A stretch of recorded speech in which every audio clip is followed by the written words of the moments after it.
Hello everyone, my name is Brian Tran, and on behalf of myself, Shelly Dillon, and Catherine Verrocchi, I'd like to thank you for watching this presentation entitled Making Progress Towards Millennium Development Goal Number 5, Strategies for Reducing Maternal Deaths in Resource-Poor Nations. In this presentation, we'll be going over the background, skilled birth attendants, access to facilities, the uterotonic misoprostol, and a discussion section. It has been 10 years since world leaders have convened at the United Nations headquarters in New York to develop the Millennium Development Goals. Their fifth goal, to reduce maternal mortality by 3/4 between 1990 and 2015, and to achieve universal access to reproductive health by 2015, built upon the Safe Motherhood Initiative, which was launched in 1987. At that time, an estimated 500,000 maternal deaths were occurring each year, with 99% of those deaths occurring in developing countries. The Safe Motherhood Initiative aimed to reduce the number by half within 1 decade by focusing on the following major points: adequate primary health care and an adequate share of available food for females from infancy to adolescence, and universally available family planning, good prenatal care including nutrition with early detection and referral of those at high risk, the assistance of a trained person at all births, and access to the essential elements of obstetric care for women at higher risk. While the Safe Motherhood Initiative raised awareness of the maternal mortality issue among policymakers and the obstetric community, it fell short of reaching its goal. 12 years later, an article was published that reported that there had been no decrease in maternal mortality since the time the initiative was created. It suggested we focus on what was responsible for the substantial decline of maternal mortality in Europe and America in the first half of the 20th century: technology to treat obstetric complications. Only 1 year after the assessment of the Safe Motherhood Initiative, MDG 5 was set. To achieve its proposed 75% reduction in maternal mortality, there would have to be a 5.5% decrease in maternal deaths each year between 1990 and 2015. However, as of 2005, there were still 500,000 women dying of complications of childbirth every year, an estimate that is equal to the one made when the Safe Motherhood Initiative began. In fact, between 1990 and 2005, there has only been a 1% decrease in maternal mortality globally, due mostly to progress in only a few countries in East Asia and Latin America. In sub-Saharan Africa, the region with the highest level of maternal mortality, progress has been negligible. As of today, MDG 5 remains the MDG in which the least progress has been made, and we are once again asking ourselves why the movement to decrease maternal mortality has stalled. More than 80% of maternal deaths worldwide are due to 5 direct causes: hemorrhage, sepsis, unsafe abortion, obstructed labor, and hypertensive disease of pregnancy. Of these, all but unsafe abortion can be significantly reduced by providing adequate care in obstetric emergencies. Thus, we are focusing on things that have shown to have a major impact on survival during such emergencies. Specifically, we will discuss the presence of skilled birth attendants during delivery, access to comprehensive obstetric facilities, and the use of misoprostol, a drug that has shown promise in treating hemorrhage in developing countries.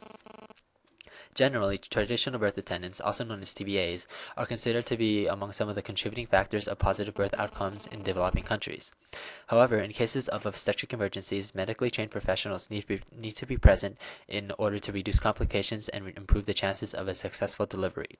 Training these women in obstetric emergency techniques can help reduce maternal deaths in these areas. Without this training, they may resort to interventions that place additional strain on the mother and newborn. TBAs are a prime target population to focus interventions on because they are the preferred type of attendant in rural areas and are often the only type of attendant available.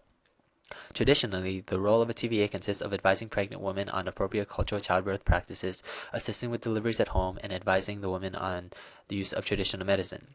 Unfortunately, many cultural beliefs can be detrimental to mother and child. Some cultures, such as those in rural Guatemala, believe that any hemorrhaging that occurs during childbirth is good for the mother because it releases the bad blood and is a natural process. Other cultures blame any complications during birth on witchcraft or divine punishment on the mother for being unfaithful to her husband. As a result of these cultural beliefs, TBAs may not be able to recognize the danger signs or symptoms of life-threatening complications and may not act in time. It becomes clear that training TBAs in handling obstetric emergencies is vital towards reducing maternal mortality. One particularly effective program was implemented in Guatemala under an organization called Centro Cultural y Asistencia Maya, or CCAM. It was a program that involved using analogies, games, and songs to train local midwives in safer birthing practices in the local dialect. The program relied on materials that women would be familiar with in their local environment. For example, an avocado was used as an analogy for a uterus, with the meat representing endometrium, skin representing the uterine lining, and the seed representing the baby. Just as an unripe avocado is not ready to eat, a baby under 9 months is too early to be born. Such ideas were reinforced with songs and interactive games. Future TBA education and intervention programs can be modeled after the one used by CCAM, incorporating local culture into the curriculum and keeping participants actively involved in the education process.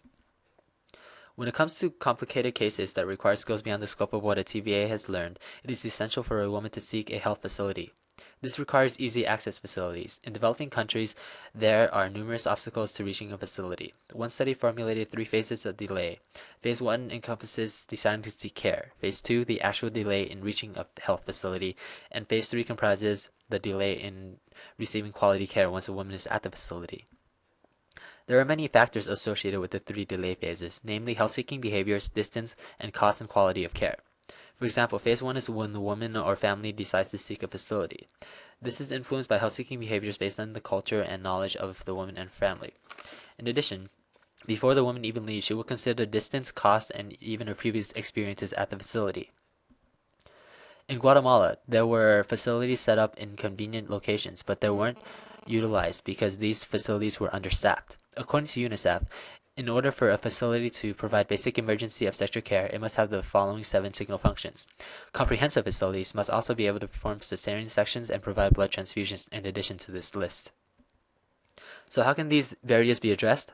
It would entail creating a linkage between local TVAs and community facilities along with central hospitals, financial support to lessen the burden of hospital and transportation fees, and training of local and community healthcare workers. Mozambique has shown to be successful in implementing an intervention that targets increasing access to care. This study focused on one province named Sofala, which had only 35% of births in a facility. Back in the 90s, the government had a maternal mortality reduction strategy which started with identifying the leading causes of maternal deaths.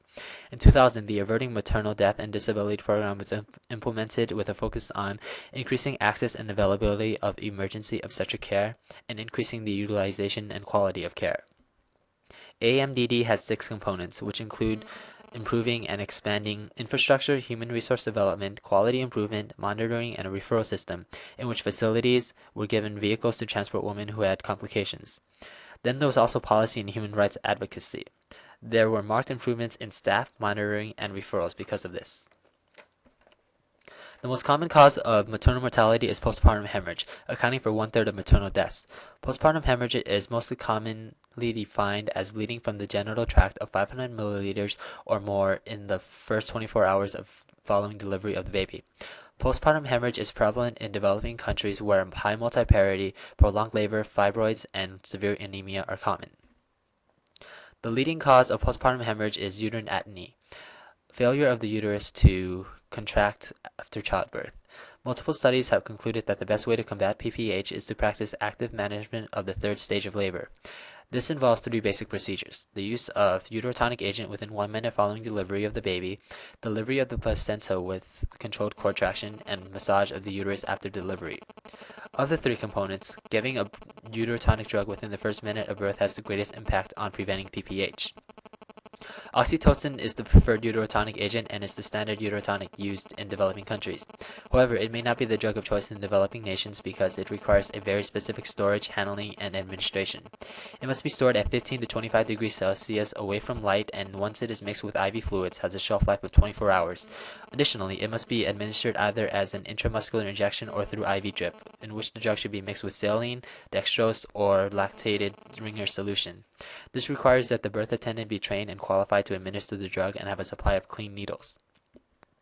A viable alternative is misoprostol, an E1 prostaglandin analog that is registered for the prevention and treatment of peptic ulcer disease, but has also shown strong uterotonic effects. The prostaglandin is inexpensive at about $1 per dose and can be taken orally or rectally. It also does not require special storage and has a shelf life of several years. Both the International Confederation of Midwives and the International Federation of Gynecologists and Obstetrics have recommended the prostaglandin as a viable alternative to oxytocin in resource-poor countries. In a study conducted at 4 primary healthcare center areas in the Karnataka state in India, a group of pregnant women received either oral prostaglandin or oral placebo. TVAs undertook the delivery, administration, of the drug and measured blood loss. Overall, the study concluded that the prostaglandin reduced acute postpartum hemorrhage in women in rural India by nearly 50% compared with placebo. Another study in rural Indonesia utilized TVAs to identify pregnant women, distribute the prostaglandin, and counsel the women on how to administer the drug themselves. It concluded that the prostaglandin was safe, feasible, and acceptable for home-based and community-based distribution where skilled care is unavailable. Ideally, to prevent obstetric emergencies, women's health must be improved overall through health education, nutrition, and prevention and treatment of chronic infectious diseases. However, all these interventions are long-term and costly. In contrast, a focus on obstetric emergencies will have an immediate effect on maternal mortality. By focusing on the components that directly influence survival during delivery, we can make both an immediate impact on maternal mortality and a lasting impact on women's health overall. A fully functioning health facility can provide adequate training to TBAs and can also provide training for the proper use of misoprostol. Alone, TBAs, health facilities, and misoprostol will not have much of an impact on maternal mortality. These three are all interrelated and can work together to help save lives. And this concludes our presentation. Thank you very much for your time.